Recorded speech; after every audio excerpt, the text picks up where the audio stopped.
नमस्कार, मैं अजय शर्मा।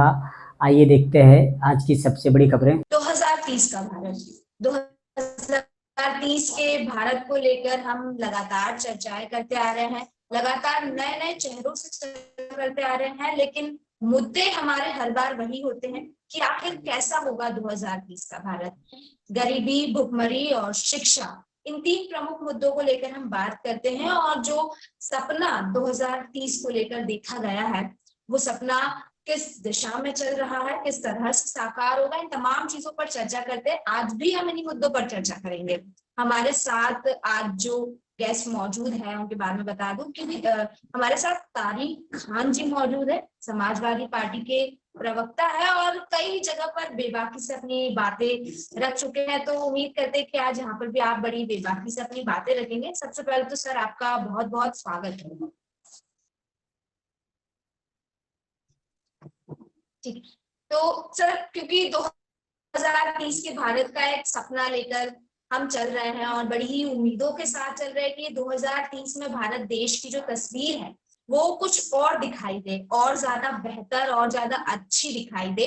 तो आपसे मैं जानना चाहती हूँ कि आप 2030 में भारत देश को कहाँ देखते हैं? अगर मैं गरीबी, भुखमरी और शिक्षा के पैमाने पर बात करूं और मौजूदा स्थिति को मैं देखूं, तो आपको क्या लगता है, क्या ये जो सपना हम लेकर चल रहे हैं कि 2030 में भारत देश हमें यहाँ देखने को मिलेगा, आपके नजरिए में क्या है वो? देखिए, जब देश को आजादी मिली तो सबसे पहले जो सपना ये देखा गया, जो हमारे देश में आर्थिक गैर बराबरी है, इसको हम कैसे दूर करें।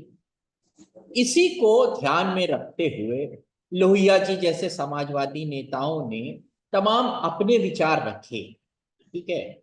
और उसी को चल के हमने संविधान में कई प्राविधान करे कि इस आर्थिक गैर बराबरी को हम कम कर कर और एक प्रॉस्परस देश बना दें। वो 2030 में बने, 10 में बने, 20 में बने, 100 में बने, 50 में बने, जब भी बने। ये एक मोटी बात थी जब हमें आजादी मिली थी। जब हम किसी चीज का आकलन करें तो हम कहां से चले और कहां पहुंचे।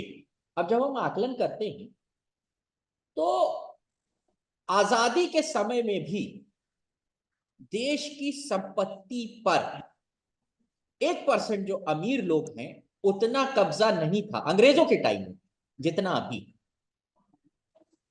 तो क्या हमने जो आर्थिक गैर बराबरी थी उसको, और आर्थिक गैर बराबरी से ही गरीबी दूर होगी। मैं आर्थिक गैर बराबरी की बात इसलिए कर रहा हूं क्योंकि आपका मकसद गरीबी दूर करना, तो आर्थिक गैर बराबरी से ही गरीबी दूर होगी।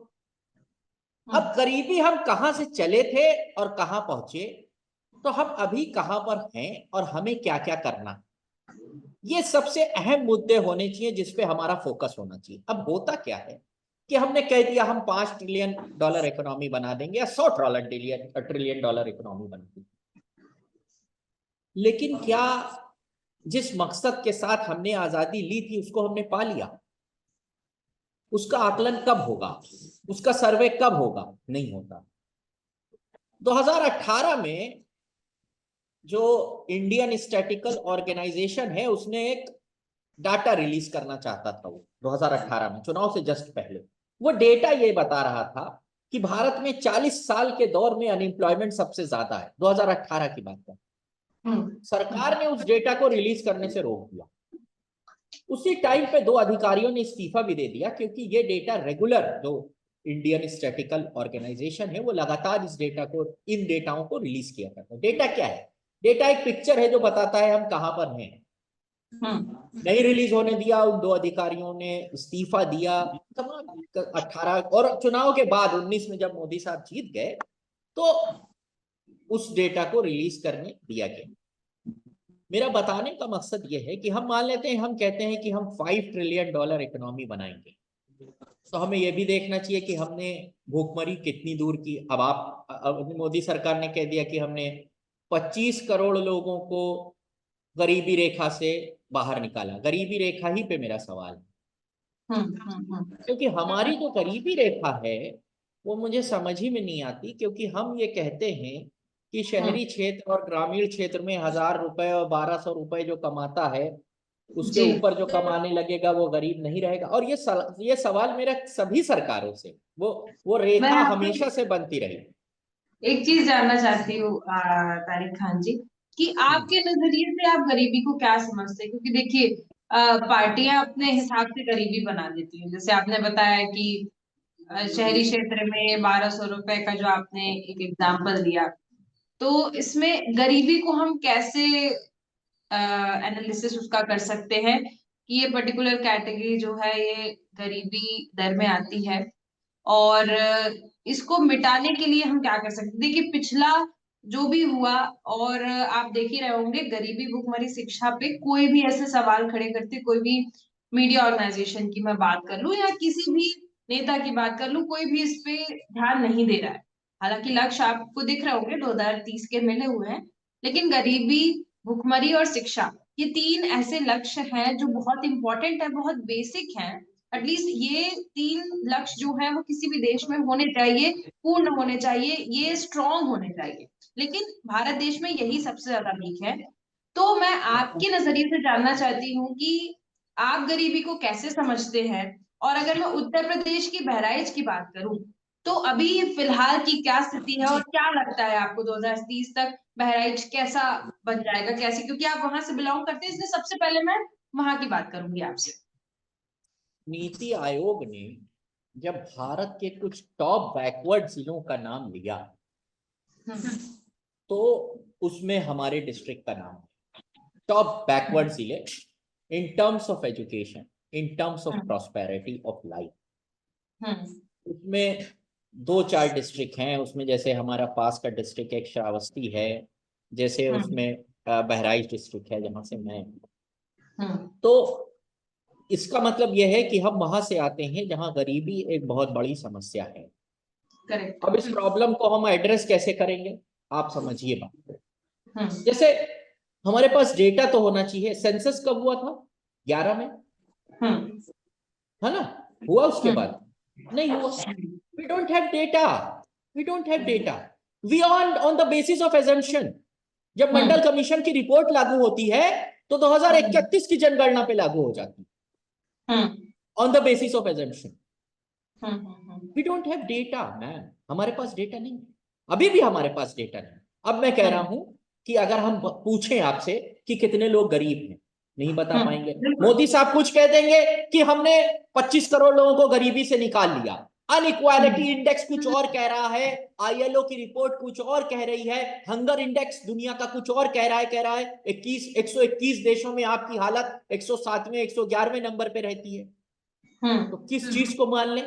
डेटा अगर नहीं आ रहा है, देखिए अगर सत्ताधारी पार्टी ही सही तरीके से काम नहीं कर रही है, डेटा छुपा रही है, डेटा सामने नहीं ला रही है, तो विपक्ष की इसमें क्या भूमिका बनती है? विपक्ष को इन सब चीजों को लेकर सतर्क होना चाहिए, सवाल खड़े करने चाहिए, सिर्फ पार्लियामेंट में नहीं, जैसे और चीजों के लिए धरना प्रदर्शन होने लगते हैं, वैसे इसके लिए भी होना चाहिए कि सरकार डेटा सामने लाए, ताकि हम आकलन कर सके कि कितने लोग गरीब हैं इस देश में। मेरा कहने का मतलब है, गरीबी का आकलन करने के लिए 2 समितियां बनी। आप समझिए मैम, एक तेंदुलकर समिति और एक रंगनाथन या रंगनाथ कमेटी थी, जिसको ये आकलन करने की जिम्मेदारी दी गई थी कि इसका आकलन करके बताइए कि न्यूट्रिशन बेसिस पे किनको गरीब माना जाए न माना जाए। मेरा मूलभूत सवाल तो वही हो गया, गरीबी पे। ठीक, अब मैं जब कंपेयर अभी किसी से करूंगा, अगर हम क्या करते हैं मैम, अगर मान लेते हैं अभी मैं चाइना से कंपेयर कर दूं तो लोग मुझे देशद्रोही कहने लगेंगे। नहीं, you can not live in isolation, you have to compare somewhere. अब मोदी साहब क्या करते हैं, 2004 से 14 के बीच में ये नहीं हुआ था, 2014 से 24 के बीच में हमने ये कर दिया। This is comparison, without comparison there is nothing.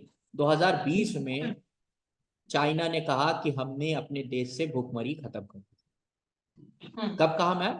2020 में। कंपैरिजन करना जरूरी है अपने पीयर ग्रुप से।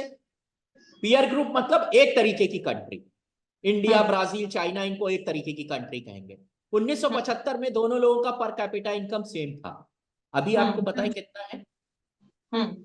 उनका है 12,000 14,000 डॉलर, और हम $2,500 के करीब बिल्कुल आप ये करीब। बात सही कह रहे हैं कि जो हमसे आगे निकल रहा है अगर हम उनसे कंपेयर करेंगे तो कहीं ना कहीं हम आगे बढ़ने का एक मोटिवेशन में मिलता है कि ये देश इतना आगे निकल रहा है तो हमको भी पीछे भी। हम्म। लेकिन मैं ये जानना चाह रही हूँ यहाँ पर कि जिस तरीके से आपने कहा कि डेटा सामने नहीं है, हमको पता ही नहीं है कि गरीब कितने हैं इस देश में, सरकार अपने मन से बोल रही है कि हम इतने सारे लोगों को गरीबी से बाहर निकाल रहे हैं, डेटा आपके सामने है नहीं, असमंजस की स्थिति जब यहाँ पे बनी हुई है, तो मेरा ये सवाल यही है कि ऑपोजिशन का क्या काम। देखिए मैम, जब से हमें आजादी मिली, हम्म अपोजिशन की रिस्पॉन्सिबिलिटी ये रही है कि हम्म सरकार का चेक एंड बैलेंस करे, सरकार से एग्जैक्टली सवाल पूछे। ठीक है, बिल्कुल अटल बिहारी वाजपेयी ने सालों तक ये काम किया, हाँ विपक्ष में रहे और ज्वलंत हम्म मुद्दों पर सवाल पूछे। राम मनोहर लोहिया साहब विपक्ष में थे, ऐसे हम्म सवाल पूछते थे कि लोकसभा में लोग तिलमिला जाते थे एकदम। नेहरू जी की जब सरकार थी। हम्म बिल्कुल। आज जब सवाल पूछा जाता है, जो जिम्मेदारी है विपक्ष की, तो उनको बताया जाएगा ये एजेंट हैं किसी दूसरी कंट्री के, उनके ऊपर ईडी सीबीआई लगा दी जाएगी। ये एक प्रॉब्लम मैं बता रहा हूं, जो एक चेंज हुआ है पॉलिटिकल सिस्टम में अभी के। सवाल पूछने पर आपके ऊपर 153A लग जाता है। लखनऊ का एक पत्रकार, शायद उपाध्याय नाम के आगे लगाते हैं वो, उन्होंने एक कंपैरिजन कर दिया जातियों का कि इतने जाति के लोग यहां यहां पोस्टेड हैं, उनके ऊपर गंभीर धाराओं में मुकदमे लग गए। सवाल पूछने पर मुकदमे, पत्रकारों पे मुकदमे, तो क्या इस तरीके की स्थिति। मुकदमे से विपक्ष को डर जाना चाहिए? बिल्कुल नहीं डरना चाहिए, बिल्कुल नहीं डरना चाहिए। आप करिए मुकदमे, हम सवाल पूछते रहेंगे। क्या लोकसभा में ये सवाल नहीं पूछा गया कि सेंसस क्यों नहीं हो रहा है? क्या हमारी जातिगत जनगणना की मांग उस तरफ नहीं ले जाती है, गरीबी खत्म करने की तरफ? जब पता चलेगा कि, और जब जाति पूछने जाएंगे तो ये भी पूछेंगे घर में कितने लोग हैं, ये भी पूछेंगे कौन सी बीमारी है, ये भी पूछेंगे कि दवा खाते हो नहीं खाते हो, घर में चूल्हा जाति है के नहीं है। बेसिस पे ये सब कुछ क्यों हो रहा है, मैं ये नहीं समझ पा रही हूँ कि मैम पॉलिटिकल इसको पार्टीज भी समझिए, जातियों के हिसाब से सब कुछ करती नजर आ रही है, अलग अलग जाति के लिए अलग अलग पार्टी बन गई। वजह है उसकी, मैं समझाता हूं इस चीज को। हमें फिर आपका जो डिबेट है वो लंबा हो जाएगा, हमें आजादी के पहले चलना पड़ेगा। सर मैं तो हिंदुस्तान ये जानना में, चाहती हूँ, जैसे समाजवादी पार्टी को भी कहते हैं कि सही है, सिर्फ एक वजह ही समझिए, समुदाय वजह पर समझिए, स्पेसिफिकली फोकस्ड है। वजह समझिए। मैं संविधान सभा में लेके चलता हूं आपको। संविधान सभा में डिस्कशन हुआ कि क्या किया जाए ताकि हजारों साल तक, आपको ये पता होगा कि हमारे यहाँ जाति के आधार पर लोगों को पढ़ने नहीं दिया गया, जानते हैं? स्कूल जाने का अधिकार नहीं दिया गया। वो जिस रास्ते पे चलते थे उनको पीठ पर झाड़ू बांध कर चलना पड़ता था। आपने सावित्रीबाई फूले का नाम सुना है? सावित्रीबाई फूले वो हैं जिन्होंने, एक सेकंड, बस बस 5 सेकंड और कीजिए, जिन्होंने महिलाओं के लिए पहला स्कूल जब वो पढ़ने चुपके से जाती थी तो 2 साड़ियां लेके जाती थी। पता है क्यों? क्योंकि रास्ते में लोग उनको कीचड़ मारते थे, तो वो जब जाती थी वहां तो दूसरी साड़ी बदल लेती थी ताकि पढ़ सके। इस चीज को, जो जाति के आधार पर हमारे देश में एक तरीके से अत्याचार हुआ था, उसको दूर करने के लिए उन जातियों को आरक्षण दिया गया था और कहा गया था कि इनको तब तक ऊपर लाएंगे जब तक ये बराबर ना आ जाए। बात समझिए ना, इसलिए आरक्षण दिया गया था इनको, उनको ऊपर लाने के लिए, जो छूट गए हजारों साल तक। मैं जाना नहीं चाहता मनुस्मृति में उसमें क्या लिखा हुआ है। पढ़ने की आजादी नहीं थी, सिर्फ एक तबका पढ़ सकता था, सब लोग नहीं पढ़ सकते थे। आप महिला जो है उनको अधिकार नहीं था पढ़ने का। सावित्रीबाई फूले ने जब पहला महिलाओं के लिए स्कूल खोला तो उनके पिताजी ने उनसे कहा कि तुम ये क्या करने जा रही हो। उस देश में, जिस देश में महिलाओं को अधिकार नहीं था, उस देश में जिसमें दलितों को, पिछड़ों को, वंचितों को पढ़ने का, साथ में बैठने का, शादी करने का, मूंछ रखने का अधिकार नहीं था, उनको बराबर लाने के लिए कुछ ना कुछ करना पड़ेगा। तो हमारे जो देश के नायक थे उसमें सभी लोग, उन नायकों ने ये तय किया कि हम इस जरिए से लोगों का उद्धार करेंगे। अब मैम एक बात बताइए, जब ये पता ही नहीं चलेगा कि कौन पिछड़ा है, कौन पीछे रह गया, क्या आप नहीं जानती हैं कि आज भी गांव में हम रोज खबर सुनते हैं कि किसी दलित को मारा गया, वो घोड़ी पे चढ़ रहा था, उसको नहीं बैठने दी गया, उसको मूंछ रखने के लिए मारा गया। मध्य प्रदेश में कई घटनाएं हुई जब उनके ऊपर पेशाब किया गया, हुई नहीं हुई? ये कौन लोग हैं? इनको बराबर लाने के ये लिए चीजें बिल्कुल हमें सामने आती इनिशिएटिव हैं। चाहिए। और मुझे लगता है कि सावित्रीबाई फुले का जो जमाना था वो तो आप कह रहे हैं कि महिलाओं को लेकर अभी भी भारत देश में स्थिति सही नहीं है। बहुत से ऐसे केसेस सामने आ चुके हैं जो साफ उससे झलक रहा है कि महिलाएं पूरे भारत देश में अभी भी कहीं ना कहीं अपने आप को अनसेफ फील कर रही है ना। तो महिलाओं के लिए तो वास्तव में बस बात होती है वुमेन एम्पावरमेंट की और महिला सशक्तिकरण की, सिर्फ बातें होती नजर आती हैं, चाहे पार्लियामेंट में हो चाहे कुछ, क्योंकि महिला नेता जो है वो खुद ही इतनी जागरूक नहीं है कि महिलाओं के लिए कुछ करते नजर आए। तो महिलाओं की तो यहाँ पर बिल्कुल भी वैल्यू नहीं है, एक तरीके से मैं कह सकती हूँ।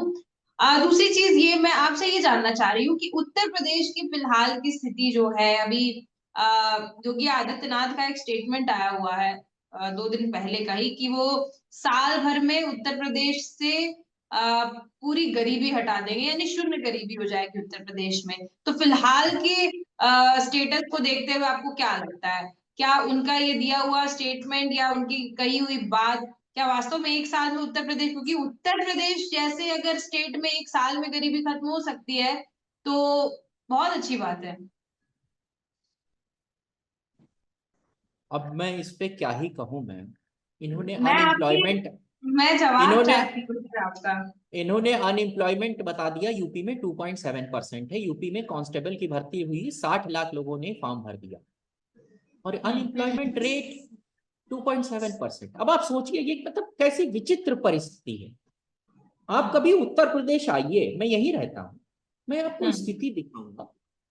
एक नौकरी अगर प्राइवेट सेक्टर में निकल आए तो आदमी, अब आप कह रहे हैं कि आप गरीबी को उत्तर प्रदेश में जीरो कर देंगे, कैसे? वही झूठे आंकड़े, वही झूठे आंकड़े। मैं ये कह रहा हूं कि जमीनी हकीकत क्या है इसको जानना, इसको समझना कैसे होगा जब डेटा ही गलत होंगे। और डेटा गलत कैसे होते हैं? जब ऐसी घटनाएं होती हैं हमारे सामने तो पता चल जाता है।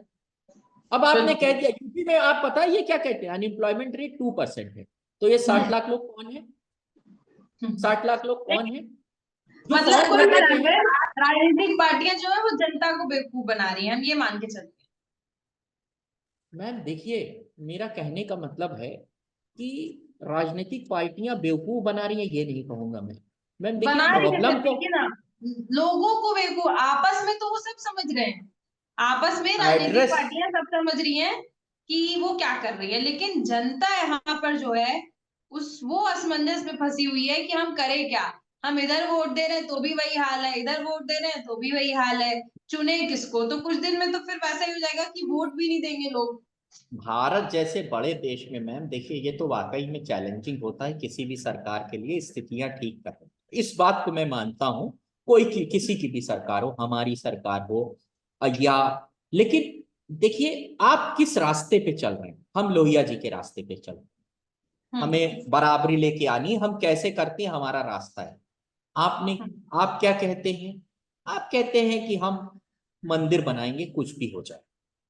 आप कब्रिस्तान, शमशान और इस तरीके की बातें करेंगे जिसमें ज्यादातर धार्मिक एंगल लेके आएगा। भारतीय जनता पार्टी ने अगर 2 रन से, 2 सीट से 303 रन बनाए हैं तो उसकी पिच धर्म रही, धर्म की पिच पर खेलकर इतने रन बनाए। अब आप मैम एक बात बताइए, जब धर्म इस धर्म बार की काम पिच नहीं पर, आया, देखिए आपने उत्तर प्रदेश का वो देखा ना रिजल्ट, तो वो धर्म ठीक इस है, बार काम नहीं आया है।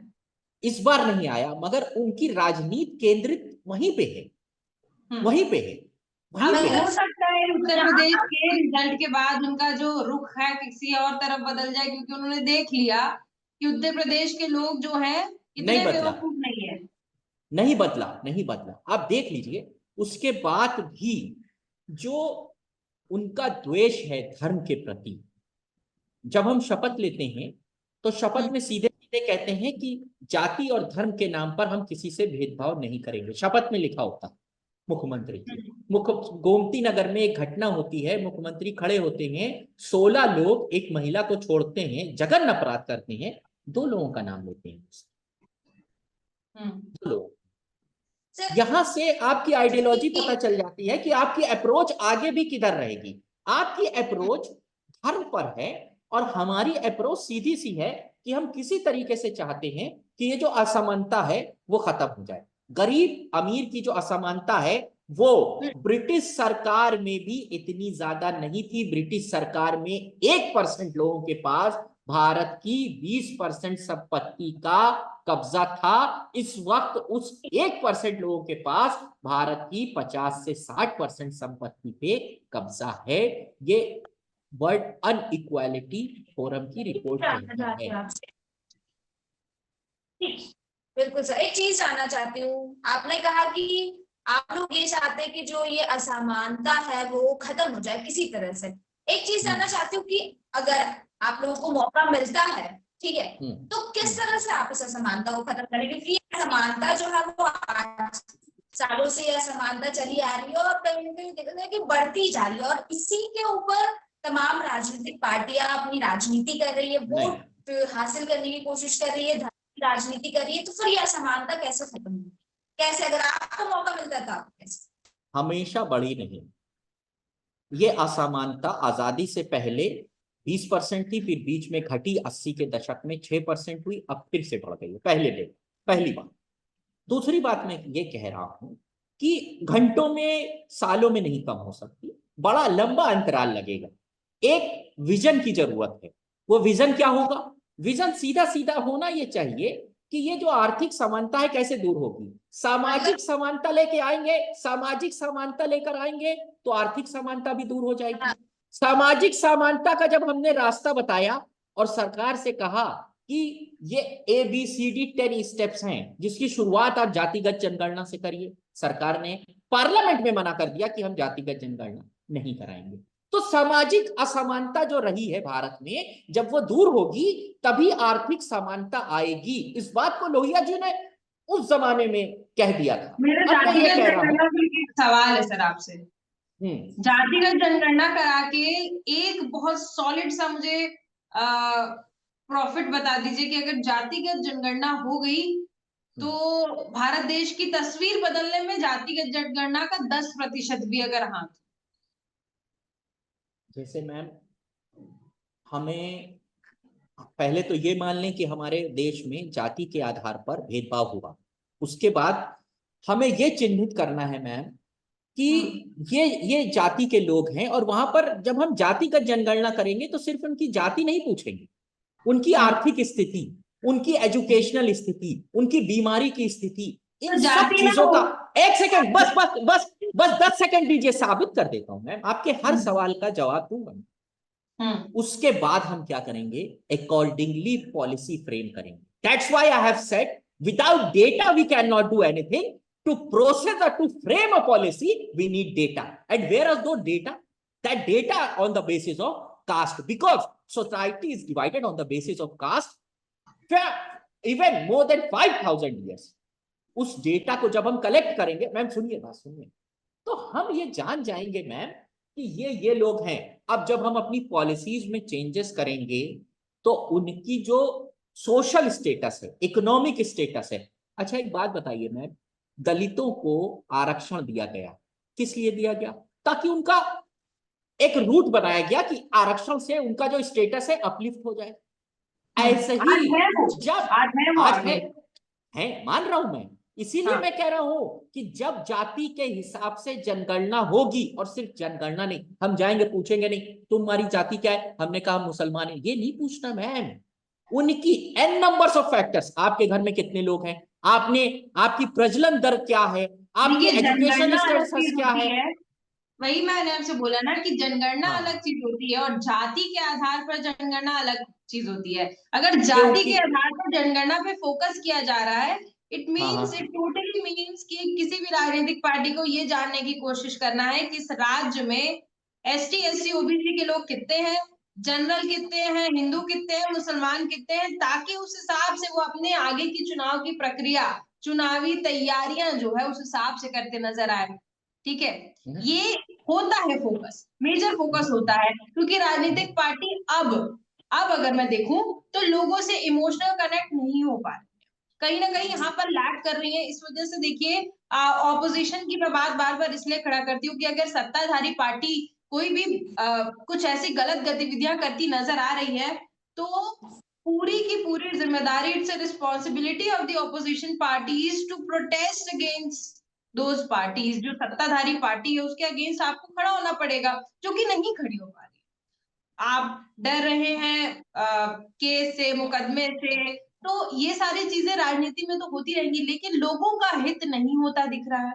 लोग आखिर जो वोट दे रहे हैं उनका आउटकम लोगों को नहीं मिल रहा है। जातिगत तौर पे जो जनगणना की बात बहुत पहले से चली आ रही है, और इस पे देखिए गलत चीजों पर हमेशा विरोध रहता है, लेकिन जातिगत तौर पे जो जनगणना की बात है वो बिल्कुल भी जायज नहीं है।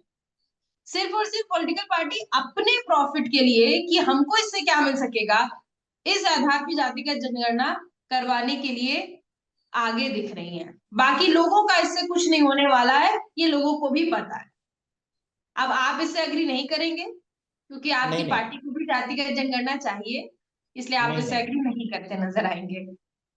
लोकतंत्र का जो सबसे खूबसूरत चेहरा है वो ये है कि अपनी विपरीत चीजों को शालीनता से सुनने, अपनी विपरीत दिशा की चीजों को जो मैं नहीं पसंद करता हूं उसको भी ध्यान पूर्वक सुनना, ये पर्यायवाची है लोकतंत्र, जो खत्म हो गया। हम अपने अंदर उस चीज को जिंदा रखता हूं, खासकर मैं। जैसे कोई कहता है जो बात जैसे आपने कही, मैं इस बात से डिसएग्री करता हूं, लेकिन फिर भी आपकी बातों को रिस्पेक्टफुली सुनना ये मेरी जिम्मेदारी है, यही लोकतंत्र हमको सिखाता है। बिल्कुल। अब मैं ये कह रहा हूं कि आप मानती हैं, यही डिफरेंस ऑफ ओपिनियन है, डिफरेंस ऑफ ओपिनियन है, बट यहां पर हमारे आपके मत अलग अलग है, लेकिन रास्ता अलग अलग है, लेकिन मकसद एक ही है, समग्र एक विकसित भारत बनना। एंड जो पॉइंट है वो सेम है हमारा। मुझे लगता है कि हम वो जो जातियों के साथ भेदभाव हुआ है उनको ठीक कर कर उनकी इकोनॉमिक स्थिति, चलिए मैं कह रहा हूं मेरा रास्ता गलत है, ठीक, आप अपना रास्ता, आप अपने रास्ते से प्रॉस्पर कर दीजिए। अभी आपको लगता है इंडिया प्रॉस्पर है? बिल्कुल नहीं है, इसीलिए तो हम अलग इसीलिए अलग मैं कह रहा पार्टियों हूं, के अलग अलग लोगों से मैं सवाल इसीलिए यहाँ मैं पर कह रहा पूछ हूं, रहे हैं। मैं कह रहा हूं मेरा ही रास्ता सही है, दिस इज नॉट राइट। मेरा रास्ता सही हो सकता है, दिस इज राइट। मैं देखिए तारिक खान जी, बहुत से रास्ते हैं लेकिन रास्तों पर कोई काम नहीं कर रहा है, बात साफ है। रास्ते बहुत सारे हैं, देखिए प्रॉब्लम बहुत सारी रहती हैं, सोल्यूशन भी उसका रहता है, लेकिन काम कोई भी करता हुआ नहीं दिख रहा है। दामिनी, क्योंकि समय कम है तो मैं चाहूंगी एक आखिरी सवाल पूछ लो। बिल्कुल सर, एक आखिरी सवाल मैं आपसे करना चाहूंगी क्योंकि शिक्षा को लेकर मैं आपसे बात करना चाहूंगी उत्तर प्रदेश की। हालांकि उत्तर प्रदेश को एक कह सकते हैं कि उत्तर प्रदेश बोर्ड जो है वो काफी टफ बोर्ड माना जाता है, लेकिन उसके बावजूद उत्तर प्रदेश में शिक्षा कहीं ना कहीं बहुत पीछे दिखाई दे रही है। अगर हम कुछ खबरों की बात करें या पिछले कुछ दिनों की बात करें तो कई सारे ऐसे वाकये सामने भी आए हैं, शिक्षा को लेकर कई सारे सवाल भी उठे हैं। तो अभी मैं ये आपसे जानना चाहती हूँ कि उत्तर प्रदेश में शिक्षा की क्या स्थिति है और क्या लगता है आपको क्या होना चाहिए? अगर किसी देश को विकसित होना है तो सबसे ज्यादा काम शिक्षा पे होना चाहिए। ये हमने बड़े बड़े जो समाज सुधारक हैं उनके मुंह से सुना। अच्छा, फिर हमने, आपने सुना होगा कि एजुकेशन पॉलिसी बनाई, न्यू एजुकेशन पॉलिसी बनाई 2020। उसमें कहा कि हम एजुकेशन पे बजट का 6% खर्च करेंगे। कितना कर रहे हैं? 2-2.5%, 2.6%। 6% क्यों नहीं कर रहे हैं? क्यों नहीं कर रहे हैं? क्योंकि शिक्षा जरूरी नहीं है। क्यों नहीं कर रहे हैं 6%? Who are stopping you? पार्टियां, एक चीज जानना चाहती हूँ, क्या हाँ, राजनीतिक पार्टियां जान शिक्षा पर खर्च नहीं करना चाह रही कि अगर शिक्षा पर ज्यादा खर्च किया, लोग ज्यादा शिक्षित हो गए तो कहीं ना कहीं वो उनके लिए नुकसानदायक होगा? नहीं जो मैम, मुझे समझ में नहीं आता है कि जब जो आपने national education new education policy बनाई उसी में 6% का टारगेट दिया गया। अब हम फिर कंपेयर करेंगे और देश कितना करते हैं, बहुत आगे हैं, फिर कंपेयर करूंगा। अब मैं ये कह रहा हूं कि आप एजुकेशन पे, क्योंकि जब आप खर्च करेंगे तभी तो आप देखेंगे कुछ डेवलपमेंट हो रहा है, और केंद्र सरकार स्टेटों को पैसा देगी तभी स्टेट अपनी एजुकेशन पॉलिसी को बेहतर बनाएंगे। अब स्टेट अपनी एजुकेशन पॉलिसी के लिए क्या कर रहा है, क्योंकि आप ज्यादातर प्रचार में व्यस्त हैं या कुछ चीजें तोड़ने में व्यस्त हैं, इसका घर गिरा तो उसका घर गिरा। उत्तर प्रदेश के एजुकेशन के बारे में जानना चाह रही हूँ, क्योंकि एक चीज बोल, मैं खुद स्कूल चलाता हूँ, हाँ। मैं खुद स्कूल चलाता हूँ। अब मुझसे सुनिए, sir Syed girls inter college, आप बहराइच आइए, मैं दिखाता हूँ। 1000 बच्चियों को पढ़ाता हूँ, 300 to 400 फीस लेता हूँ।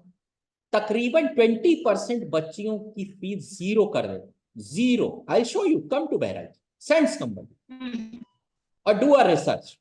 Ask somebody in Bahrain, do you know about Sir Syed Girls Inter College?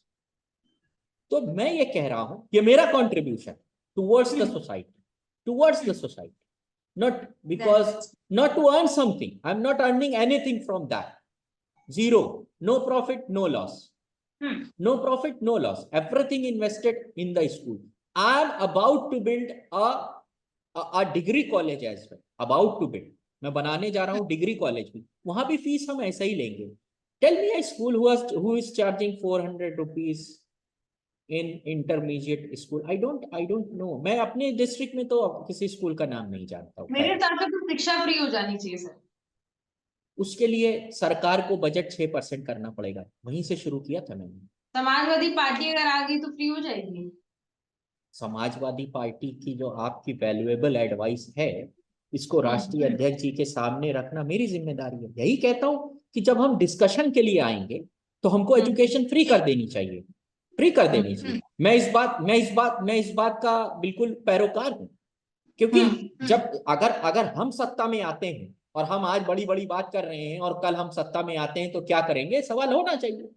तो एजुकेशन फ्री होनी चाहिए, हम इस बात की पैरोकारी करते हैं और ये है भी। हमने ऐसे कानून बना रखे हैं कांग्रेस गवर्नमेंट में जिसमें एजुकेशन का आधार, फूड सिक्योरिटी, ये जो खाना बांट रहे हैं वो भी फूड सिक्योरिटी बिल के थ्रू बांट रहे हैं। इसलिए मैं कह रहा हूँ कानून बनाना एक अलग चीज हो गई, उसको जीरो डाउन करना। अब मैं कह रहा हूँ कि यूपी गवर्नमेंट कितना सीरियस है एजुकेशन को लेके। 7 साल हो गया इनकी सरकार। देखिए पूरे भारत देश में कोई भी सीरियस नहीं है, एक्सेप्ट हम अगर केरला की तरफ थोड़ा जाएं तो वहां पे एजुकेशन के लिए लोग थोड़ा सा खुद से ही आगे बढ़ते अभी हैं। 5 सेकंड 10 सेकंड और दीजिए। Education is directly correlated to job, right और रॉन्ग? Directly correlated. हम ऐसी एजुकेशन देते हैं जिससे उसको जॉब ही नहीं मिलती। और जो जॉब, मैं इस पूरे सिस्टम की बात कर रहा हूँ, ये मैं ब्लेम बीजेपी पे नहीं कर रहा हूँ, हम ऐसे ही चलते आए हैं। जब हम डिस्कशन करेंगे तो सिर्फ सत्ता पे नहीं मरेंगे सब कुछ, इसमें सब लोग भागीदार हैं, हम अपनी भी जिम्मेदारी लेते हैं। अब पता चला कि उसने हिस्ट्री से कुछ कर लिया, बीए और इकोनॉमिक्स, अब उसको पता ही नहीं है कि उसको नौकरी कहाँ करनी है। विदेशों में पूरा एक डेटाबेस सिस्टम है जो जहां एक गैप होता है उस स्किल के हिसाब से आपकी स्किल को डेवलप करके उस गैप को फिल कर देता है। That is known as economic cycle of employment. Economic cycle of employment, उस गैप को फिल करना है। हम डेटा से कमजोर हैं, हमारे पास सेंसस नहीं, इसीलिए कह रहे हैं हम पता ही नहीं है कि वो बीए इकोनॉमिक्स कर लिया, उसको बचपन में पता नहीं क्या क्या पढ़ा रहे हैं। कई चेंजेस न्यू इकोनॉमिक पॉलिसीज में अच्छे हुए हैं। अब उस स्किल के हिसाब से कहां जरूरत है उसको फिट कर देना, स्टेप्स उठाए हैं हमने। मगर आईएलओ की रिपोर्ट है कि भारत का 83% युवा बेरोजगार, 83%। अब ये बता रहे हैं 87। सर तारिक खान जी, आपकी बात मैं बिल्कुल समझ रही हूँ कि कहीं ना कहीं एजुकेशन और एम्प्लॉयमेंट इंटरलिंक कर रहे हैं, डेफिनेटली कर रहे हैं। और ये चीज शायद मैं मानती हूँ, आप भी इसकी सहमत हो कि एजुकेशन इज ओनली वेपन जिससे काफी सारी चीजें बदली जा सकती है। पॉवर्टी में भी उससे कमी देखने को मिलेगी। अगर बेहतर शिक्षा मिल रही है देश में तो गरीबी भी कम होगी, भुखमरी भी कम होगी, क्योंकि लोगों के पास रोजगार होगा। और जो आपने एक बात कही, काफी अच्छी बात कही कि किसी एक पार्टी को या किसी जो सत्ता में बैठा है उसको सिर्फ खराब नहीं कहेंगे। आपने कहा कि पूरे सिस्टम में खराबी है, तो कहीं ना कहीं सिस्टम को बदलने की जरूरत है और एक बड़े बदलाव की जरूरत है। तभी शायद जो 2003 का सपना हम देख रहे हैं वो सबका साकार हो पाएगा। भुखमरी और शिक्षा तीनों चीजों को लेकर जो लोगों को परेशानियां हैं, जनता को परेशानियां है, वो परेशानियां कहीं ना कहीं दूर हो पाएगी। खैर अभी क्योंकि हमारे पास समय की कमी है और चर्चा काफी लंबी हो गई है, तो आपका बहुत बहुत धन्यवाद। इस चर्चा को हम यही विराम देंगे और बहुत सारी अच्छी बातें बताई आपने, बहुत सारी बातें की। Thank you so much.